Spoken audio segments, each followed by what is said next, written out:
Introduction. Ballast water is an important part of the transportation process. It helps to ensure the ships are stable and can navigate the waterways safely. Since the introduction of steel-hulled boats, ballast water has been an essential component of the ship's stability. Ballast water is carried aboard all seagoing boats, large and small, whether at sea or not, to maintain proper stability conditions. Ballast water is water brought onto a ship to give stability and trim. It is frequently collected from ports, rivers, estuaries, and seas. The water is then kept in tanks on board the ship and utilized to maintain the ship's stability and trim while it is on motion. Water is also utilized to adjust variation in the ship weight distribution, such as when the cargo is loaded or emptied. Ballast water is an important aspect of the shipping process since it ensures the ships are safe and can navigate the oceans. It reduces stresses on the vessel's hull, compensates for weight loss due to the water and fuel consumption, provides better maneuverability with sufficient vessel draft, including ship propeller immersion and assisting in the enhancement of the living conditions of the crew aboard by reducing vibration and the vessel uncontrolled movements. Just like shown in the picture, the first picture is during discharging cargo. During discharging cargo, they put some water in the ballast tank to maintain stability. And the second picture is cargo hull is empty. They fill the ballast tank to maintain stability even though the cargo is empty. Sometimes they navigate, the cargo is empty or the cargo hold is empty, they fold the ballast tank to maintain its stability. In the third picture, during the cargo loading, they discharging the ballast water to maintain its stability when they come or when they are loading. The last picture, the cargo hold is full and the ballast tank is empty because they don't need to put some water in the ballast tank to maintain its stability because inside the cargo hold is already a way to maintain its stability in ship's buoyancy. The next topic is the discussion. Ballast water. Ballast water is a large amount of water loaded into a ship to assist the ship in adjustment the trim, fixing the least, controlling draft, and maintaining stability or hull stresses on the ship within permissible limits. Tons of water are applied as ballast on the ship to fill the ballast tanks in the lower hull. The water in the ballast tank can control stability when loading and unloading cargo due to uneven weight of the ship, and especially when the ships are maneuvering at sea during the voyage. Ballast water is widely used in bulk cargo carriers, large tankers, and cruise ships. Large ships have their big ballast tanks to carry a great amount of water. Ballast water loading. The loading of ballast water requires pumps to fill the tank up. The source of water can be from freshwater, commonly transported to the dock using trucks, or seawater taken directly into the port area. Most of the application uses the seawater to reduce the operational costs during the loading. The filling system is somehow not only pumping the seawater but also organism and sludge carried together with the water, mostly carried during a loading of ballast water. Sludge was also reported to be carried during the ballast water loading by Balkovic and Obhodas. In other study, Hewitt indicated that sediment which contained crustacean, protozoa, bacteria, and diatoms was also absorbed during ballast water loading. In summary, the loading of ballast water carried foreign microorganisms, and chemicals which could harm the receiving port with discharge.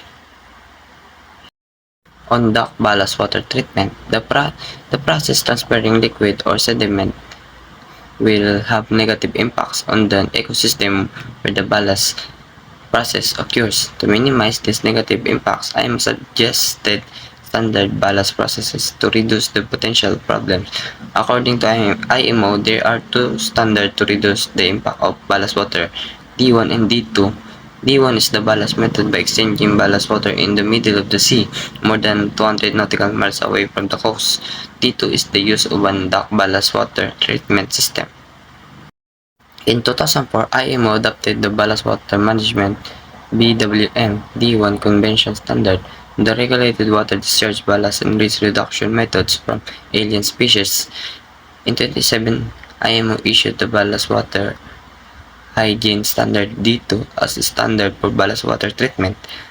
The D1 standard can be applied via two ways: by using the sequential method in a flow-through method. The sequential method requires the discharge of ballast water to the suction pump.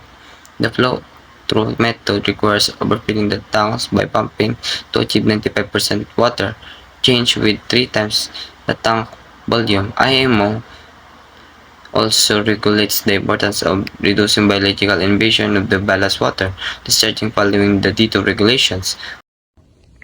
Ballast water discharge. Ecological impact of ballast water discharge. Thousands of marine species that are carried away during the processes of applying and removing ballast water, resulting in an exchange of organisms in the area can disrupt the balance of marine ecosystems. In certain areas, the mixing of native organisms that have long inhabited an area with alien organisms can also cause competition. Invasion of marine species carried by ballast water is a serious threat to the marine environment. The entry of new species into a new environment even affects the economy and human health in a certain area. The ecological impacts that arise include the emergence of competition between native and alien species in foraging for food, resulting in the possibility of native species being preyed upon by newcomers.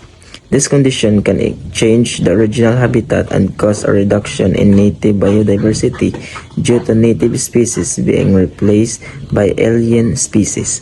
In fact, there were signs of a new species invasion being recognized around 1903 with the discovery of Asian phytoplankton, Algae bidophia sinensis, by scientists in the North Sea.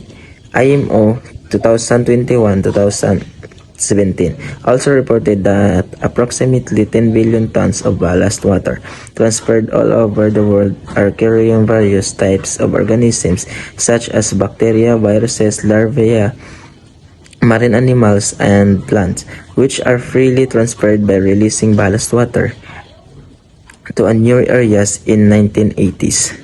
Canada and Australia conveyed about the invasion of new species to the Marine Environment Protection Committee, or MEPC, which is part of IMO.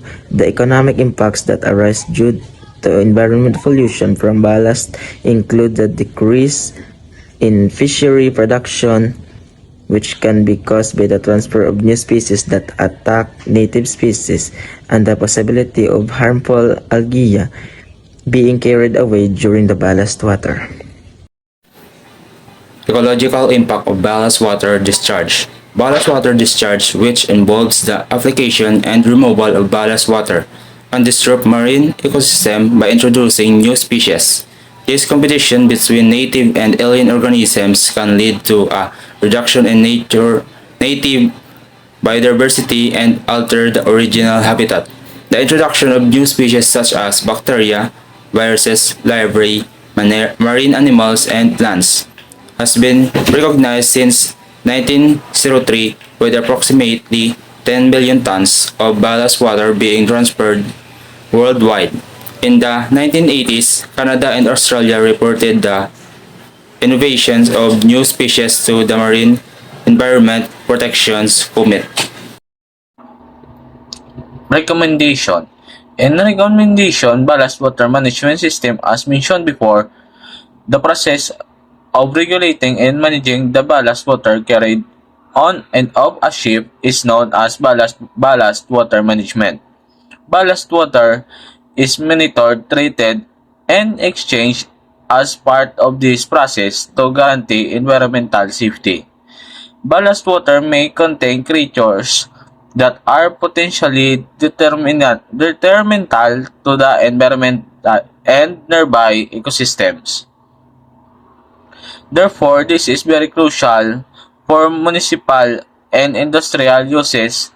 A wide variety of water treatment technologies are available. However, none of these technologies has demonstrated the ability to reach the treatment level required by the BWM Convention DITO standard. When used without modifications for the ballast water treatment. However, the convention anticipated entrance into force is a significant global driving force for ballast water treatment technology advancements. Many various BWMs are now available on the market and more are being developed by there are still issues that type of vessels and the ability of the shipyards to refit them. It's crucial to control the ballast water your ship use because doing so will enable you to preserve the environment and adhere to local regulation. Every ship that navigates in international waters is required by the International Maritime Organization or IMO to adhere to water treatment regulation for ballast water when water is adequately treated. Invasive species and dangerous organisms should be removed, preventing the spread of bacteria and invasive plants to neighboring environments. Since the United States isn't a signatory to the IMO agreement, the Coast Guard has its own rules that must be followed if you want to discharge ballast water into American waters. Managing your ballast water will also considerably benefit the ecosystem and wildlife. Native species will be able to survive if invasive creatures and species are not introduced to the water and place where you discharge ballast water, which also implies that any problems with public ecosystem where the ballasting devastating process takes will suffer because of the movement of liquid or sediment. The adverse impact and minimize potential issues. The IMO lists D1 and D2 as the two criteria for managing ballast water impacts. The D1 ballast system includes treating ballast water while at sea. The terminal water management system is used in D2. D2. Conclusion. In order to gain type of approval certificate by user in ICDIS system which is developing will need to comply fully with IMO performance standards for ICDIS. Anything else use of non-official data different that chart, content, display, reduce functional capability will likely be considered non-compliant results from Shanghai Marine Administration's experiments and at-sea trials have shown by ICDIS is the most effectively means of navigation comparing with more traditional methods, visual effects, radar or plotting fixes on paper charts. ICDIS has also shown that mental stress and workload on the bridge and the portion of time spent navigation related tasks can be reduced. This in turn allows more time for higher risk and collision avoidance. Since ICDIS is capable of continuously displaying on own ship's position on their electronic charts, there are increasing benefit of having other real-time information available that can be used to increase the safety and efficiency of the voyage. Timely information on water levels and current flow can be significant benefit to mariner in terms of optimizing and the timing of vessels transits or the amount of vessels cargo loading.